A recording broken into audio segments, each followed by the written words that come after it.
आज की स्टोरी में हम लोग देखेंगे कि किस तरह गोश्त हंटर एक भयानक गोश्त इवल नन का मुकाबला करते हैं। एक दफा का जिक्र है कि कहीं 2 गोश्त हंटर एड और लोरेन रहा करते हैं, जिनका काम लोगों के घरों से गोश्त को बाहर निकालना होता है। वो इस तरह के बहुत से केसेस सॉल्व कर चुके होते हैं, लेकिन इस केस ने उन्हें सबसे ज्यादा तकलीफ दी होती है। होता कुछ यूँ है कि लोरेन को अपने हस्बैंड यानी एड के मरने के विजन्स आते हैं, जिससे वो बहुत परेशान हो जाती है और चाहती है कि वो और उसका हस्बैंड ये काम छोड़ दें। दूसरी तरफ उसी सिटी में 4 बहन भाई रहा करते हैं, जिनकी मदर का नेम पैगी होता है, जो बच्चों को अकेली पाल रही होती है क्योंकि उसका हस्बैंड उसे छोड़ के जा चुका होता है। उसकी परेशानियां तब बढ़ जाती हैं जब उसका हस्बैंड उसे घर का खर्च देना बंद कर देता है, मगर फिर भी किसी न किसी तरह वो बच्चों का ख्याल अच्छे से रख रही होती है। रात होती है तो पैगी की छोटी बेटी जैनेट और मार्गरेट गेम खेलती हैं ताकि सोल से कांटेक्ट किया जा सके, और सोल से पूछती हैं कि क्या उनके फादर कभी घर आ पाएंगे, मगर उन्हें किसी तरफ से कोई भी रिस्पांस नहीं मिलता है। जब रात हो जाती है और वो सो जाती हैं, तो जैनेट खुद को किसी रूम में देखती है जहाँ पर कोई नहीं होता है। मार्गरेट की भी आंख खुल जाती है जब दरवाजा जोर जोर से बजना स्टार्ट हो जाता है। मार्गरेट बाहर आके देखती है तो वहाँ कोई भी नहीं होता है। जल्दी उसे जैनेट दिखाई देती है और वो बात को ये सोच के इग्नोर कर देती है कि शायद जैनेट ने ही दरवाजा बजाया होगा। दूसरी रात को जैनेट अपने भाई के साथ एक टॉय के साथ खेल रही होती है और उसका भाई म्यूजिक के साथ साथ गा रहा होता है, क्योंकि अभी वो वर्ड ठीक से नहीं बोल सकता है। फिर जब रात गहरी होती है तो वो सोने की ट्राई करते हैं, मगर प्यास लगने की वजह से नीचे किचन में पानी पीने आते हैं तो देखते हैं बाहर झूला खुद ब खुद हिल रहा होता है, जैसे उस पर कोई बैठा हो। दूसरी तरफ जैनेट रूम में अंधेरे कोने की तरफ देख के खुद से कुछ बोल रही होती है, जिससे मार्गरेट की आंख खुल जाती है। जैनेट की आवाज बोलते बोलते भारी होने लगती है और वो यही बोल रही होती है कि मेरे भाई से दूर रहो। मार्गरेट डर के उठ जाती है और जैनेट को सुला देती है। जब वो खुद बिस्तर पर आके सोने लगती है तो जैनेट जोर से उसके पास आके चिल्लाती है कि दूर रहो मेरी फैमिली से। तो मार्गरेट उसे गुस्सा होती है कि यहाँ पर कोई भी नहीं है, जब फौरन मार्गरेट के पीछे से आवाज आती है कि मेरा घर छोड़ दो। खौफ के मारे वो लाइट ऑन करती है तो वहाँ तो कोई भी नहीं होता है। जैनेट का भाई पानी पीकर जब वापस आ रहा होता है तो उसके पाँव उसके टॉय पर लगते हैं। वो उसे पाँव मार के पास पड़े टेंट में भेज देता है। जैसे ही वो अपने रूम में आता है, टेंट में से किसी की आवाजें आने लगती हैं। इसके बाद जब वो सोने लगता है तो वही टॉय खुद ब खुद ऑन होके बेली के पास आ जाता है। बेली डर के उस टॉय को दोबारा टेंट के अंदर भेजता है तो वो अगेन वापस उसके पास आ जाता है। बेली खौफ के मारे अम्मी के पास भागता है और उन्हें बताता है कि टेंट में कोई है। पैगी टेंट में देखती है तो वहाँ पर कोई नहीं होता है। ये सब चीजें चेक करने के बाद वापस आ रही होती है तो जैनेट सोफे पर झूला झूल रही होती है। पैगी उसे देख के डर जाती है और पूछती है कि तुम यहाँ क्या कर रही हो। जैनेट कहती है कि शायद नींद में चल के यहाँ तक आ गई हूँ। पैगी उसे हाथ लगाती है तो उसे सख्त बुखार होता है, जिस पर उसकी माँ उसे सुबह छुट्टी करने को कहती है कि सुबह स्कूल से छुट्टी कर लेना।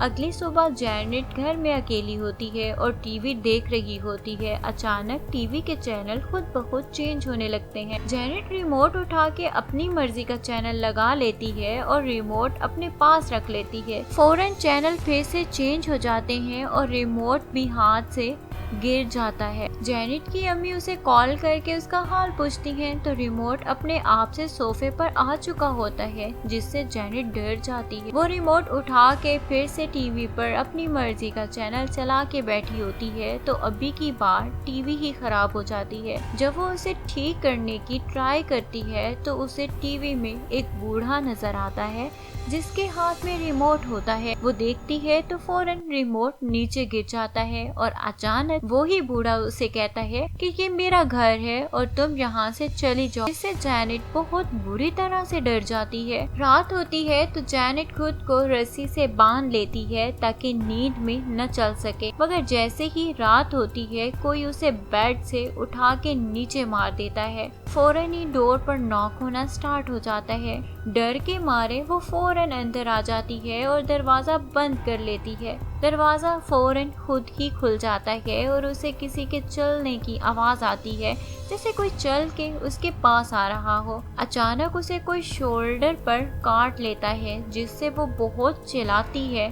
चीखें सुन के मार्केट भी उठ जाती है और अचानक उन दोनों के बेड जोर जोर से हिलने लगते हैं। दोनों डर के मारे भाग के अपनी मदर के पास आती हैं। पैगी जब रूम में आती है तो उसे वो ही गेम मिलती है जिससे उन्होंने सोल को बुलाया होता है। पैगी उसे फाड़ देती है कि ये तुम लोगों का वहम है, जिन भूत जैसा कुछ नहीं होता है। कि अचानक मेस सिरक के दूसरी तरफ चला जाता है। अब पैगी भी डर जाती है। सारे डर के भाग के नेबर की तरफ चले जाते हैं। पैगी सारी कहानी नेबर्स को सुनाती है और जल्द ही पुलिस को बुला लेते हैं। पुलिस जब पैगी के घर की चेकिंग करने लगती है तो चेयर खुद की एक जगह से दूसरी जगह आ जाती है। पुलिस भी डर के घर से बाहर चली जाती है कि ये केस हमारे बस का नहीं है, आप लोग भी चर्च से राब्ता कर। दूसरी तरफ लोरेन अपनी बेटी के साथ बैठी होती है कि फिर उसे विजन आता है जिसमें ईवल नन उसे डरा रही होती है। लोरेन बहुत डर जाती है और उससे पूछती है कि वो क्या चाहती है। ईवल नन फिर उसे उसके हस्बैंड के मरने का विजन दिखाती है। लोरेन बहुत ज्यादा डर जाती है क्योंकि वो एड को खोना नहीं चाहती है। दूसरी तरफ कुछ चैनल वाले पैगी की फैमिली को इंटरव्यू की ऑफर करते हैं, जिससे वो मान जाती है। इंटरव्यू वाले कहते हैं कि अगर यहाँ कोई गोश्त है तो वो हमसे बात कर। इतने में जैनेट की आवाज फौरन बदल जाती है और बूढ़े आदमी की आवाज बन जाती है। बूढ़ा आदमी कहता है कि पहले वो बूढ़ा हुआ और फिर ब्रेन हेमरेज की वजह से उसकी सोफे पर डेथ हो गई है। ये सुन के सब इंटरव्यू वाले घबरा जाते हैं और जैनेट की सब बातें रिकॉर्ड कर लेते हैं। रात होती है तो जैनेट पर फिर एक गोश्त हावी होने लगता है। अब की बार ये बूढ़ा नहीं बल्कि कोई और गोश्त होता है। जैनेट उस भूत के हावी होने पर नेबर के बच्चों पर हमला करती है और बहुत भयानक बन जाती है, मगर कुछ ही देर में बेहोश होकर गिर जाती है। प्रीस्ट जैनेट की रिकॉर्ड की हुई आवाजें एड और लॉरेन को सुनवाते हैं क्योंकि वो ही उस सिटी के सबसे बड़े गोश्त हंटर होते हैं। एड और लॉरेन सुनते ही कहते हैं ये तो किसी बूढ़े गोश्त की आवाज है, जिस पर फादर कहता है कि ये एक 11 साल की बच्ची की आवाज है और फादर उन्हें उस फैमिली की हेल्प को कहता है। लॉरेन अब इस बात को नहीं मानती है और वो कहती है कि अब हमने ये काम छोड़ दिया है और ईवल नन के बारे में बताती है कि जिसने उसे एड के मरने का विजन दिखाया होता है। एड उसे कहता है कि हमने कसम खाई थी कि जिस किसी को भी हमारी जरूरत होगी हम जरूर उसकी हेल्प करेंगे, जिस पर लोरेन न चाहते हुए भी राजी हो जाती है। एड और लोरेन पैगी की फैमिली के पास पहुंच जाते हैं। पैगी जैनेट का रूम दिखाती है तो एड हैरान हो जाता है, हर तरफ क्रॉस लगे होते हैं। पैगी उसे बताती है कि हमने इसलिए क्रॉस लगाए हैं कि गोश्त उससे दूर रहे और उनकी ताकत कम हो जाए। फिर पैगी उन्हें वो सोफा भी दिखाती है जिस पर गोश्त की डेथ हुई थी। जैनेट लोरेन को बताती है कि उसे रात को नींद नहीं आती है। पहले वो स्कूल में जाके सो जाती थी, मगर अब तो वो स्कूल भी नहीं जा रही है। एड जैनेट को रूम में ले जाकर सोफे पर बिठाता है और उसे गोश्त से कांटेक्ट करने की ट्राई करता है, मगर जैनेट उसे बताती है कि जब तक वो उसकी आंखों में आंखें डाल के रखेंगे गोश्त नहीं आएगा। फिर सब अपना फेस टर्न कर लेते हैं और गोश्त जाहिर हो जाता है। एड उस बुरे गोश्त को वहां से जाने का कहता है और साथ में ही उसे क्रॉस दिखाता है, जिस पर बुरा गोश्त फौरन चिल्ला के वहां से चला जाता है और जैनेट नॉर्मल हो जाती है। लोरेन कहती है कि अभी तक उसने कोई गोश्त नहीं देखा है, ना ऐसी एक्टिविटीज उसे मिली हैं। रात होती है तो जैनेट खुद को अपने घर की छत से उल्टा लटकते देखती है और वो बुरा गोश्त फिर सोफे पर बैठा होता है। जैसे ही वो उसे खींचते हैं, जेनेट वापस अपने रूम में आ जाती है और रूम के सब क्रॉसेस गिरने लगते हैं और जेनेट पर उसी बूढ़े गोश्त का हमला होने लगता है। वो बहुत चिल्लाती है, जिस पर पैगी फौरन उसके पास आ जाती है और उस पूरे गोश्त को भी वो देख लेती है। चीखों की आवाज सुन के एड और लोरेन भी वहां पहुंच जाते हैं, मगर कोई गोश्त नहीं देख पाते। मगर लोरेन आखिरी क्रॉस को हिलते देख लेती है। वो बहुत से कैमरास उस घर में लगा देते हैं ताकि उन्हें गोश्त नजर आ सके। कुछ देर बाद उसी घर के बेसमेंट का सिस्टम गड़बड़ हो जाता है। एड उसे ठीक करने जाता है तो पैगी उसे बताती है कि उसके पीछे कोई है। जब एड मुड़ के देखता है तो पीछे कोई भी नहीं होता है। उसी लम्हे पैगी पर वो बूढ़ा गोश्त हमला कर देता है और उसे बाइट कर लेता है। दूसरी तरफ जेनेट किचन में गोश्त को देखती है और जैसे ही वो उधर जाती है फौरन गोश्त उस पर हावी हो जाता है, जिस पर उसके सब बहन भाई चीखने लगते हैं। गोश्ट हंटर चीखे सुन के आने लगता है, मगर दरवाजा खुद ही बंद हो जाता है। एड किचन का दरवाजा तोड़ के उस रूम में आता है तो देखता है कि कोई सब चीजें इधर उधर फेंक रहा है। फौरन ही चैनल वाले आ जाते हैं और उन्हें वीडियो दिखाते हैं कि जेनेट ही है जो सब ड्रामे कर रही है और प्रूफ के तौर पर उन्हें वीडियो दिखाती है। वो पैगी पर भी इल्जाम लगाती है कि पैगी भी बहाने कर रही है, यहाँ कोई गोश्त नहीं है। पैगी गुस्से में आके वहाँ से सबको जाने का कहती है। पैगी पर कोई यकीन नहीं करता है सिवाय उसके नेबर के। जेनेट के बहन भाई उससे पूछते हैं कि तुमने ऐसा क्यों किया, तो जेनेट बताती है कि उस बूढ़े गोश्त ने उसे ऐसा करने को कहा, वरना वो तुम सबको एक एक करके मार डाल। लोरेन और एड को भी कोई गोश्त नजर नहीं आता, जिसकी वजह से वो भी पैगी पर यकीन नहीं कर रहे होते। फिर वो दोनों एविडेंस कलेक्ट करने बैठते हैं। सबसे पहले वो कहते हैं कि कैमरे में कोई गोश्त नजर नहीं आया, मगर जेनेट पर कोई चीज है जो हावी हो जाती है। फिर वो दोनों रिकॉर्डिंग सुनते हैं तो उन्हें एक आवाज सुनाई देती है जो कहती है कि मुझे वो जाने नहीं दे रही है। फौरन ही लोरेन को विजन आता है जिसमें बूढ़ा आदमी उसी सोफे पर बैठा होता है और वो कहता है कि मैं अपनी फैमिली से यहाँ मिलने आया था, मगर मुझे वो जाने नहीं दे रही है। मैं चाह के भी यहाँ से नहीं जा पा रहा हूँ, मुझे वो कंट्रोल कर रही है। वो हमें सामने लेती है ताकि उस तक ना पहुँचा जा सके। उसके फौरन बाद लोरेन को एक ईवल नन दिखाई देती है और लोरेन का विजन खत्म हो जाता है और उसकी नाक से खून बह रहा होता है।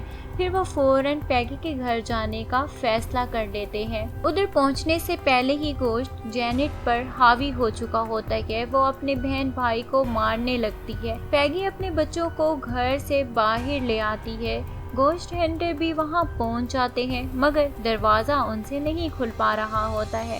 एड खिड़की तोड़ के अंदर जाने लगता है, मगर गोश्ट उसे अंदर आने से रोकता है। वो बेसमेंट का दरवाजा तोड़ के अंदर दाखिल हो जाता है। लोरेन भी उसके पीछे आने लगती है, मगर दरवाजा खुद ही बंद हो जाता है। लोरेन बहुत सैड हो जाती है कि कहीं उसका विजन हकीकत में न बदल जाए और उसका हस्बैंड उससे छीन न लिया जाए। एड को घर के अंदर से बहुत भयानक आवाजें आ रही होती हैं।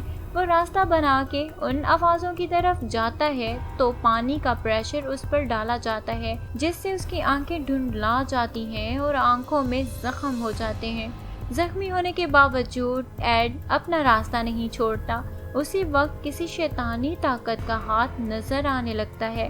एड गले का क्रॉस निकाल के उन गोश्त को वहां से जाने का हुक्म देता है। दूसरी तरफ लोरेन भी सुकून से नहीं बैठती है और अपने विजन का डाटा कलेक्ट करती है। तब उसे एक सबूत के तौर पर गोश्त का नेम मिलता है और गोश्त का नेम उसके सामने लेकर उसकी पावर को कम किया जा सकता है। जैसे ही वो एड को बचाने के लिए भागती है, आसमान से बिजली सामने वाले दरख्त पर गिरती है, जिससे उसकी शेप बिल्कुल वैसे बन जाती है जैसे लोरेन ने विजन में देखा होता है। दूसरी तरफ एड जेनेट को ढूंढते हुए फर्स्ट फ्लोर पर आ जाता है। उधर उस पर गोश्त हमला कर देते हैं। वो बड़ी मुश्किल से अपनी जान बचाता है और जेनेट को ढूंढ लेता है। जेनेट को इवल नन फुल अपने कंट्रोल में कर चुकी होती है। वो उसी नोकदार ट्री पर छलांग लगाने की ट्राई करने लगती है, मगर एड भागकर उसका हाथ पकड़ लेता है। अब वो दोनों गिरने वाले होते हैं और फंस चुके होते हैं। लोरेन फौरन एड के पास पहुंच जाती है, मगर दूसरी तरफ इवल नन भी खड़ी होती है जो ये सब कुछ कर रही होती है। लोरेन एड को बचाने जाती है, मगर इवल नन उससे अपनी पावर से दूर फेंक देती है। लोरेन जानती है कि उसका नेम लेकर उसकी पावर को कम किया जा सकता है, इसलिए वो उसका नाम लेकर उसे वापस जहन्नुम में जाने को कहती है और मंत्र पढ़ने लग जाती है, जिससे उसकी पावर कम होने लगती है और उसे जहन्नुम में फेंक दिया जाता है।